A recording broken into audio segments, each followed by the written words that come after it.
বছর আরম্ভণির পরায় জড়িত আছিল হয়, কিন্তু আমার লগতে যিখিনি ব্যক্তি বা আমার বয়স্ক ব্যক্তি আছিল এই কলেজ আরম্ভ করার কারণে বা কলেজ হওয়ার কারণে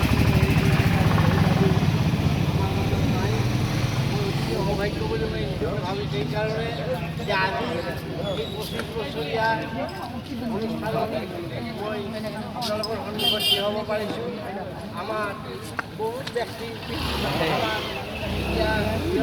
পাছত চাবি ভাই যেনেকৈ জেনেৰেল আজি মই বিশেষকৈ তেওঁৰ কথাই কওঁ। তেওঁ যথেষ্ট আমাৰ এই সহায় কৰিছিল। আনপিনে আমাৰ মৃত্যু হোৱা বহুত কেইজন ব্যক্তি আছে। তাৰ ভিতৰত ইয়াছিন মোল্লা এটা আছিল। তেওঁ উত্তৰপাৰাৰ পৰা আহি আমাৰ কলেজৰ